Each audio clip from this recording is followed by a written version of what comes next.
മഹാനായ അബൂബക്കർ സിദ്ദീഖ് റളിയല്ലാഹു അൻഹുവിന്റെ മുമ്പിലേക്ക് ഒരു ഫഖീറായ മനുഷ്യൻ ഓടി വന്നിട്ട് പറഞ്ഞു, യാ അബൂബക്കറിന് സിദ്ദീഖ്, യാ അബൂബക്കറിന് സിദ്ദീഖ്, എനിക്ക് എന്തെങ്കിലും ഒന്ന് നൽകണം അബൂബക്കറെ, എനിക്ക് വിശക്കുകയാണ്, എനിക്ക് എന്തെങ്കിലും ഒന്ന് നൽകണം.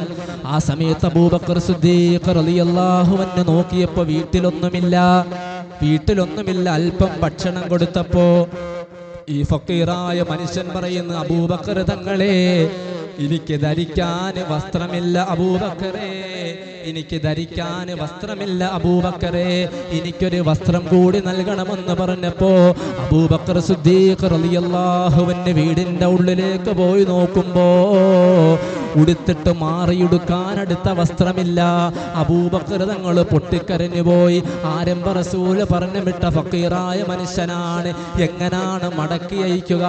അബൂബക്കർ സിദ്ദീഖ് റളിയല്ലാഹു അൻഹു ധരിച്ചിരുന്ന ആ വസ്ത്രം അങ്ങോട്ട് ഊരിയിട്ട് ഫക്കീറായ മനുഷ്യന്റെ കരങ്ങളിലേക്ക് കൊടുക്കുകയാ. ഈ വസ്ത്രവും പിടിച്ചിട്ട് ഇലാ ഹളറത്തി റസൂലില്ലാഹ് സല്ലല്ലാഹു അലൈഹി വസല്ലം ആരംഭ റസൂലിന്റെ മുന്നിലേക്ക് കടന്നു വന്നിട്ട് പറയുന്നു, യാ റസൂലല്ലാഹ്, അബൂബക്കർ എനിക്ക് ഭക്ഷണം നൽകി നബിയേ, അബൂബക്കർ എനിക്ക് വസ്ത്രം നൽകി നബിയേ റളിയല്ലാഹു അൻഹു. ആ സമയത്ത് മുത്തായ നബി തങ്ങൾ അബൂബക്കർ തങ്ങൾക്ക് വേണ്ടി ദുആ ചെയ്തു.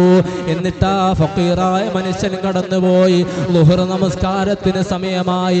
മദീനത്തെ പള്ളിയിൽ നിന്ന് ബാങ്കിന്റെ മുഴക്കം കേട്ടു, ഹയ്യ അലസ്സലാ, നമസ്കാരത്തിലേക്ക് വരണേ, വിജയത്തിലേക്ക് വരണേ. സഹാബാക്കൾ മുഴുവനും ഒരുമിച്ച് കൂടി. അബൂബക്കർ മാത്രം വന്നില്ല. ഹബീബായ നബി തങ്ങൾ നോക്കി, എവിടെ അബൂബക്കർ, എവിടെ? ളുഹർ നമസ്കാരം കഴിഞ്ഞു. അസറിന്റെ സമയമായപ്പോ ആ സമയത്തും അബൂബക്കർ തങ്ങൾ മാത്രം പള്ളിയിൽ വന്നില്ല. ആരംഭ റസൂല്, അതൊരു സ്നേഹമല്ലേ, അതൊരു അനുരാഗമല്ലേ? മുത്തുനബിയെ പ്രണയിച്ചാൽ തിരിച്ചു കിട്ടുമെന്നതിന്റെ അനുരാഗമല്ലേ? മുത്തുനബിക്ക് വേണ്ടി നമ്മൾ ഈ രാത്രിയിൽ ഇത്രയും സമയം ഇരുന്നെങ്കിൽ ഇതിന്റെ പ്രതിഫലം നമ്മുടെ ജീവിതത്തിൽ തിരിച്ചു കിട്ടുന്നതാ. അബൂബക്കർ സിദ്ദീഖ് റളിയല്ലാഹു അൻഹു അസ്ർ നമസ്കാരത്തിനും വന്നില്ല.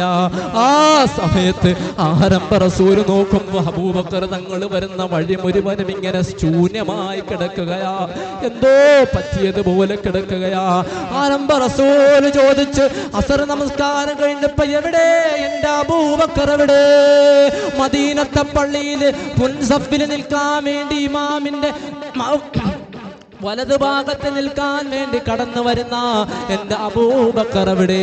മദീനത്തെ പള്ളിയിൽ നമസ്കാരത്തിന് സമയമാകുമ്പോ ഇമാമിന്റെ വലതു ഭാഗത്ത് നിൽക്കാൻ ഓടി വരുന്ന അബൂബക്കർ എവിടെ?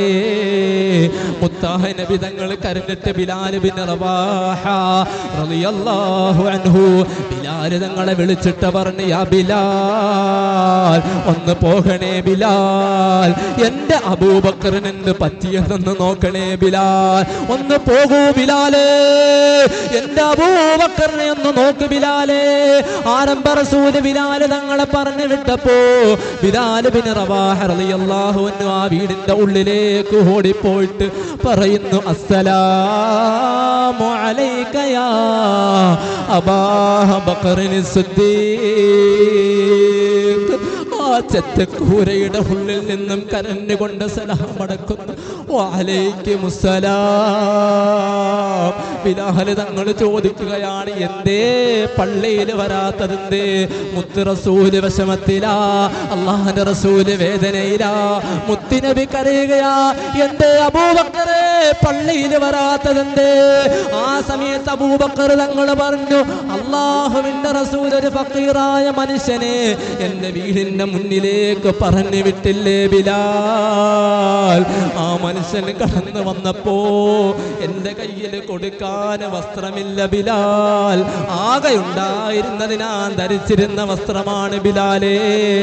ആരംഭ റസൂല് പറഞ്ഞു വിട്ടതല്ലേ മുത്തുനബിയോടുള്ള ഹുബ്ബ് കാരണം. ഇൻഫാഖു മാലി ലദൈക യാ റസൂലല്ലാഹ്. ആരംഭ റസൂലിനോടുള്ള ഹബ്ബ് കാരണം ഞാൻ ധരിച്ചിരുന്ന വസ്ത്രം ഊരിയിട്ടാണ് കൊടുത്തത്. എനിക്ക് വീടിന്റെ പുറത്തിറങ്ങാൻ, എനിക്ക് നമസ്കാരത്തിന് വേണ്ടി കടന്നു വരാൻ മറ്റൊരു വസ്ത്രമില്ല ബിലാൽ. പോയിട്ട് പറയണേ, മദീന അത്ഭുതപ്പെട്ടു പോയി. മദീനയുടെ മണൽത്തരികൾ അതുവരെ കേൾക്കാത്ത പ്രവാചക പ്രണയത്തിന്റെ സാഗരങ്ങൾ പൊട്ടി നിറഞ്ഞപ്പോ ബിലാല് തങ്ങൾ മുത്തുനബിയുടെ മുന്നിലേക്ക് കടന്നു വന്നിട്ട് പറയുന്നു, ബിലാല് തങ്ങൾ വന്നിട്ട് പറയുന്ന, റസൂലേ, അബൂബക്കറിന് ധരിക്കാൻ വസ്ത്രമില്ല നബിയേ, അങ്ങയോടുള്ള മുഹബ്ബത്ത് കൊണ്ട് കൊടുത്തതാണ് റസൂലേ. ആ സമയത്ത് കരഞ്ഞുകൊണ്ട് മുത്തുനബി തങ്ങൾ പറഞ്ഞു, ആരുമില്ലേ? ഖദീജ ബീവി റളിയല്ലാഹു അൻഹയോട് പറയുകയാ, ആരുമില്ലേ? എന്റെ അബൂബക്കർ ഒരു വസ്ത്രം കൊടുക്കാൻ ആരുമില്ലേ? ആ സമയത്ത് ഖദീജ ബീവി റളിയല്ലാഹു അൻഹ ഒരു കറുത്ത കരിമ്പുടവ കൊടുത്തു വിടുകയാ. ബിലാല് തങ്ങളെ കറുത്ത കരിമ്പുടയുമായി അബൂബക്കർ തങ്ങളുടെ അരികിലേക്ക് ചെന്നിട്ട് അബൂബക്കർ തങ്ങൾക്ക് വസ്ത്രം അങ്ങോട്ട് കൊടുത്തപ്പോ ഈ വസ്ത്രം അങ്ങോട്ട് ചുറ്റിയിട്ട് ആരാ ഓടുന്നത്? 70,000 സ്വർണ്ണ നാണയങ്ങളുമായി പരിശുദ്ധ ദീനിലേക്ക് കടന്നു വന്ന ആരംഭ റസൂലിന് വേണ്ടി എല്ലാം കൊടുത്ത അവസാനം വഫാത്തിന്റെ സമയത്ത് 20,000 വെള്ളി നാണയങ്ങളായി അവസാനം കുറഞ്ഞു പോയ ഒരു വസ്ത്രം പോലും ധരിക്കാനില്ലാതെ കറുത്ത കരിമ്പുടവ ധരിച്ചിട്ട് ആരംഭ റസൂലിന്റെ മുന്നിലേക്ക് ഓടിയിട്ട് സ്നേഹത്തോടെ മുത്തുനബിയെ വാരിപ്പുളർന്ന് ചുംബനം വെച്ചു പോയെങ്കിൽ ഈ സ്നേഹമാണ് സിറാജുൽ ഹുദയിൽ നിന്ന് നമ്മൾ നേടിയെടുക്കേണ്ടത്. അവരെ പോലെ പ്രണയിക്കാൻ കഴിഞ്ഞില്ലെങ്കിലും, അവരെ പോലെ സ്നേഹിക്കാൻ കഴിഞ്ഞില്ലെങ്കിലും, അവര് പോയ പാതയിലൂടെ ഒന്ന് സഞ്ചരിച്ചിട്ട് ഇത്രയും സമയം നാം കേട്ട ചരിതങ്ങൾ, നാം കേട്ട ആയത്തുകളൊക്കെ മനസ്സിന്റെ ഉള്ളിലേക്കൊന്നിറക്കിയിട്ട് ഇന്നത്തെ രാത്രി മുതൽ ഒരു സ്വലാത്തെങ്കിലും കൃത്യമായിട്ട് മുത്തുനബിക്ക് വേണ്ടി നാം ചൊല്ലുന്നവരാകണം. ആരംഭ റസൂലിന് വേണ്ടി ഒന്നും കൊടുക്കാൻ നമുക്ക് കഴിയുന്നില്ലെങ്കിലും മുത്തു റസൂലിന് വേണ്ടി അണമുറിയാതെ സ്വലാത്ത് ചൊല്ലാൻ നമുക്ക് കഴിയണം. അവസാനം സ്വലാത്ത് ചൊല്ല്, സ്വലാത്ത് ചൊല്ല്, സ്വലാത്ത് ചൊല്ല്. സിറാജുൽ ഹുദയുടെ ഈ മജ്‌ലിസിൽ നിന്ന് നമുക്ക് മദീനത്തേക്ക് യാത്രയാകണം.